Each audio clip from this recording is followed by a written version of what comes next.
Hai,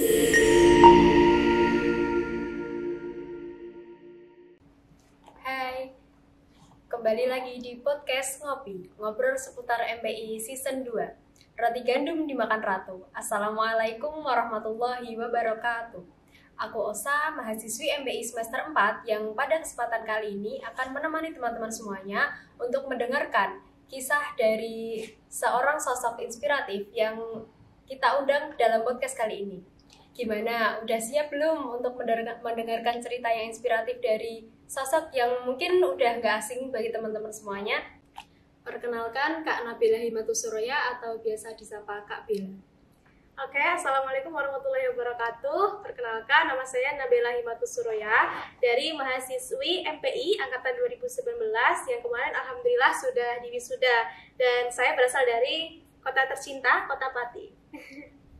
Nah, for your information, Kak Bella ini merupakan mahasiswi yang waktu masih aktif kuliah, beliau juga aktif di pondok pesantren dan juga aktif di beberapa organisasi. Dan yang lebih menariknya lagi, Kak Bella ini merupakan wisudawati terbaik S1 Fakultas Ilmu Tarbiyah dan Keguruan pada wisuda UIN Wali Songo Semarang periode ke-87. Dan Kak Bella ini merupakan mahasiswa yang lulus hanya dalam masa studi 3,5 tahun. Langsung saja bisa kita mulai obrolannya, Kak Bella. Oke, siap. Yang pertama aku mau tahu nih, ini kan udah lulus ya. Nah, sekarang kesibukannya apa sih? Untuk kesibukannya kemarin waktu selang ya antara habis wisuda ya Februari sampai ke sini kemarin itu ikut kursus TOEFL seperti itu. Alhamdulillah udah selesai dan ini tinggal ngulang-ngulang materi aja sambil mengisi kegiatan seperti kayak ikut ngajar ngaji kayak gitu ya. Terus sambil belajar bisnis gitu lah. Yang aku tahu kan waktu Kak Bella ini masih aktif kuliah kan juga aktif di pondok pesantren gitu. Sama aktif di beberapa organisasi juga. Nah, padahal itu tuh untuk kegiatan kuliah, kegiatan di pondok, sama kegiatan di organisasi itu kan cukup menyita waktu dan tenaga ya. Betul. Nah, gimana sih caranya bagi waktu gitu? Jadi sebenarnya emang dasarnya tuh saya suka berkegiatan seperti itu. Jadi ketika kita sudah suka melakukan sesuatu pasti semuanya itu akan terasa mudah, mesti kita nggak gampang capek seperti itu ya. Nah, untuk pembagian waktunya saya kayak menggunakan sistem yang penting sama mendesak gitu. Paham ya mungkin ya, teman-teman juga paham. Ketika ada kegiatan yang mungkin itu penting dan mendesak, pasti akan saya lakukan dulu. Tapi nanti kalau ada kegiatan yang dia penting tapi nggak mendesak, jadi yang mendesak itu yang saya dahulukan seperti itu. Oh, berarti skala prioritas. Ya, betul, pakai skala prioritas. Kira-kira pernah nggak sih ada problem gitu waktu kayak misal nih kegiatannya semuanya bebarengan semua, terus ada deadline tugas, ada tugas dari pondok, ada kewajiban organisasi, semuanya kayak bebarengan gitu? Pernah ya mungkin ya, cuman saya kayak punya prinsip ketika kita sudah punya prioritas, jadi harus memprioritaskan yang kita tuju itu. Jadi semisal satu boleh diizinkan atau misal kita boleh izin dalam satu kegiatan itu ya izin gitu. Jadi kayak ada skala prioritas yang memang kita harus setuju. Yang memang seperti contohnya misal kita ada kuliah jam segini, terus kemudian ada kegiatan HMJ nih di luar sana, seperti itu. Sedangkan ketika kegiatan kuliahnya itu OTS, nah itu gimana? Pasti kalian juga pernah merasakan ya. Jadi kayak kita harus ikut ujian dulu dong, orang kita itu kan kuliah ya kan. Jadi kayak kegiatannya kan pasti banyak teman-teman yang juga menghandle. Jadinya kita bisa ikut satu kegiatan yang itu prioritas kita dulu. Baru nanti kita kalau misalnya itu acaranya masih ada, kita lanjut ke sana. Jadi gimana ya, terutup gitu loh, ikut sini seperti itu. Teman-teman bisa dicontoh juga tuh, siapa tahu yang bingung ngatur waktunya gimana. Aku nggak mau ikut organisasi soalnya aku anak pondok gitu kan, bisa nih kita bagi waktu. bisa mengatur skala prioritasnya sendiri kan. Oh ya, justru kalau misal kita banyak kegiatan atau banyak ikut-ikut kegiatan organisasi serta aktif di kegiatan di pondok atau di mana, itu justru bisa menambah skill kita gitu. Skill kita itu kan nggak hanya di kuliah aja kan. Kuliah itu hanya kayak kita transfer ilmu pengetahuan aja. Sedangkan skill-skill yang tidak dimiliki di perkuliahan itu kita bisa dapatkan di organisasi. Seperti saya contohnya ikut HMJ itu juga ada banyak skill yang memang bisa diambil dari situ, seperti itu. Jadi kayak kita mengintegrasikan antara kuliah dengan apa yang didapat di organisasi. Jadi saling melengkapi. Begitupun juga di pondok. Jadi lebih banyak kita bisa menebar manfaat ke semuanya, seperti itu. Boleh nggak Mbak diceritain perjuangannya waktu semester akhir tuh sampai bisa dapat predikat wisudawati terbaik? Oke, sebenarnya ini saya tuh ya nggak ada rencana untuk selesai kuliah. Maksudnya waktu semester 7 itu kayak saya udah pesimis gitu, kayaknya nggak bisa saya lulus semester 7 seperti itu. Awalnya memang ada keinginan dulu waktu semester awal itu saya bisa nih, bismillah 3,5 gitu ya. Maksudnya ada beberapa dosen yang memang itu menginspirasi, banyak dosen menginspirasi kalau misal bisa ini kita lulus 3,5 tahun, karena makolnya kan memang udah apalagi kalau teman-teman udah bisa 24 SKS ya, jadi cepet gitu. Jadi waktu semester 6 ke 7 ya, 6 itu banyak-banyaknya magang. Jadi kayak awal tahun 2022 saya masih ingat itu semester 6 itu PPL disambi ini kuliah. Dan waktu itu masih setelah pasca pandemi ya, pandemi itu PPL-nya disambil kuliah online seperti itu. Jadi kayak kita double, PPL-nya udah nggak boleh izin, jadi kita kuliahnya online. Setelah PPL ada magang perpus, lanjut itu nggak ada sekat gitu ya, nggak ada jeda, langsung abis magang perpus KKN.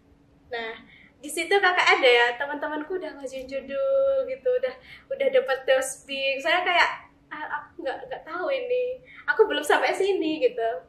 Terus habis itu masuk ke semester 7 ditawarin setelah ngerjain laporan KKN ya, kebetulan saya sekretarisnya, jadi setelah itu ditawarin ada proyek kolaborasi dosen mahasiswa penelitian.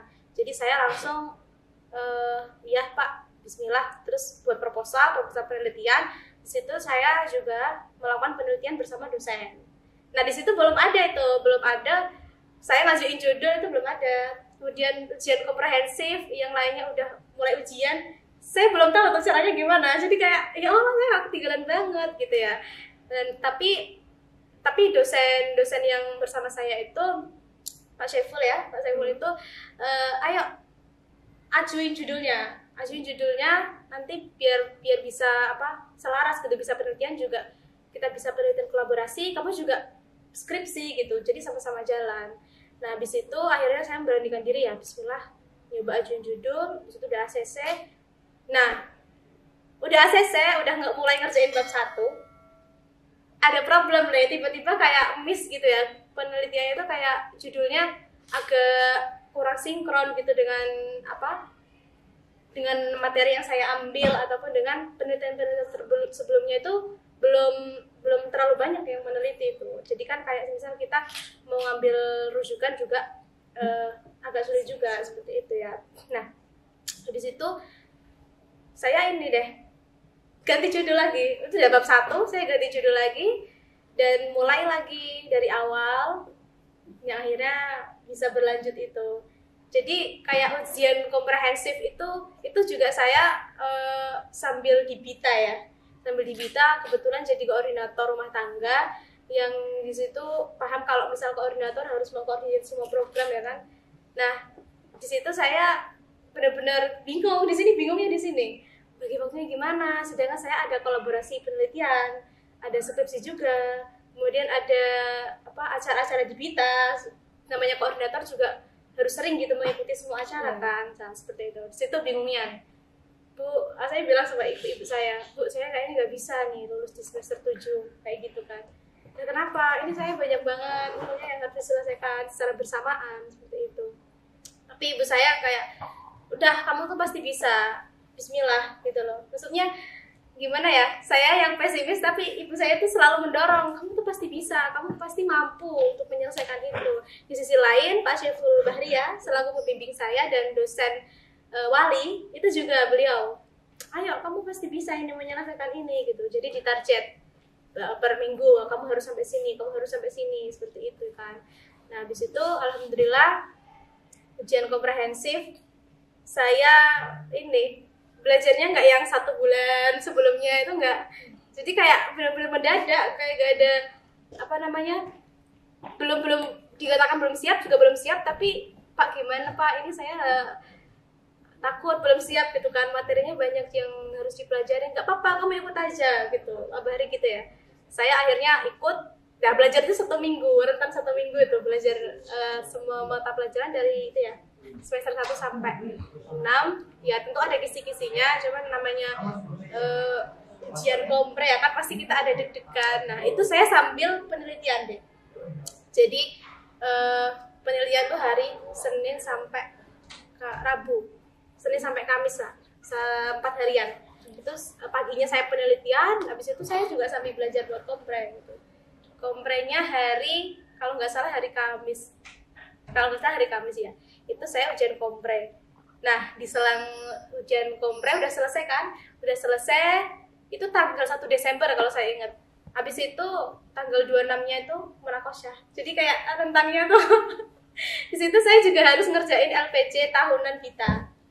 Jadi apa ya, dibilang capek, saya sering nggak tidur juga, maksudnya jarak tidurnya tuh sedikit gitu. Kalau semisal malam gitu kan juga apa ya, kalau aku punya waktu luang tuh di malamnya seperti itu. Jadi kalau pagi kita kegiatan, malamnya pasti kan agak luang ya. Nah kalau ketiduran gitu ya, kalau ketiduran tuh ya Allah ini waktu eman sekali gitu loh ya. Tapi gimana lagi, namanya kita butuh istirahat. Terus akhirnya ya udah, sering nangis juga, sering ya curhat-curhat gitu ke orang tua juga. Tapi di sisi lain kamu pasti bisa gitu. Jadi kayak yang sayanya pesimis, orang tuanya tuh selalu bilang doa ibu tuh ada ya, doa bapak ada. Jadi saya sampai bisa munakosah dalam rentang waktu dari yang kompre itu, dan bisa skripsinya itu dihitung dari ganti judul 2 bulan skripsian.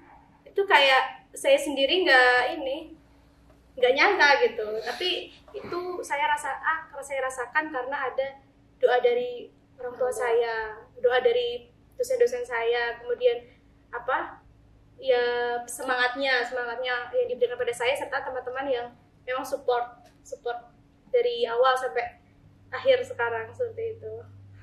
Jadi support sama doa orang tua tuh emang nomor 1. Iya betul, apalagi kalau doa ibu kan lebih kuat daripada wali ya kan. Jadi itu ya, itu dari doa beliau saya bisa sampai di titik itu. Kalau dipikir masuk akal atau enggaknya ya saya aja nggak yakin gitu loh, kayak saya bisa melampaui itu. Saya sering ditelepon, ayo kamu bisa lanjut, udah beberapa, ayo segera daftar, kayak gitu kata Pak Bahri ya kan. Jadi selain doa orang tua, di sini juga ada orang tua saya sekaligus wali dosen tadi, Pak Bahri itu, ayo kamu harus bisa kayak gitu. Setiap hari konsultasi, akhirnya bisa sampai di titik itu. Berarti itu apa namanya, penelitian, skripsi sama LPC itu waktunya baru-baru banget, tapi alhamdulillah bisa selesai. Alhamdulillah. Padat banget itu. Nah waktu di masa-masa akhir tuh pernah nggak sih Mbak kayak ngedown, terus waktu lagi skripsian tuh kayak nge-stuck gitu, ini mau lanjut kemana lagi tuh nggak tahu? Pernah. Itu yang saya alami waktu masih judul pertama. Di sisi lain saya punya tanggung jawab buat nyelesain program yang ada di BITA. Jadi tuh kayak benar-benar gimana nih bagi waktunya ya. Nah waktu itu kan bimbingannya 1 kali, dalam seminggu tuh 1 kali gitu. Jadi itu sangat membantu sih bagi saya, karena kalau semisal nggak ada waktu bimbingan seperti itu, kapan saya kerjainnya gitu loh. Jadi kayak besok ini bimbingan, saya harus ngerjain gitu loh. Jadinya apa namanya, pernah stuck, pernah kayak bingung loh, iya tadi yang bikin saya bingung, ini variabelnya kok nggak cocok ya, maksudnya belum banyak yang neliti, belum banyak yang ngutip seperti itu. Jadi akhirnya harus memutuskan buat disarankan ganti judul aja. Nah habis itu, tapi ya teman-teman, kalau misal emang sebenarnya stuck itu tuh bisa bisa disiasati karena dengan kita bimbingan seperti itu. Mas, kan teman-teman banyak nih stuck, kemudian dia tuh takut, akhirnya belum ngerjain dan takut bimbingan. Nah itu yang bikin terhambatnya tuh sebenarnya di situ.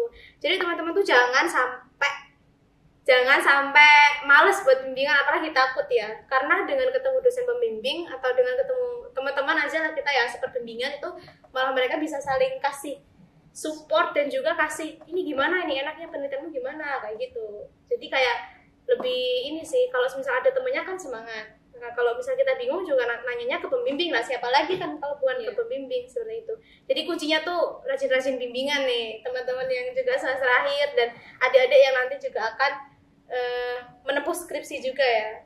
Jangan takut buat bimbingan, tapi harus bimbingan. Seperti itu.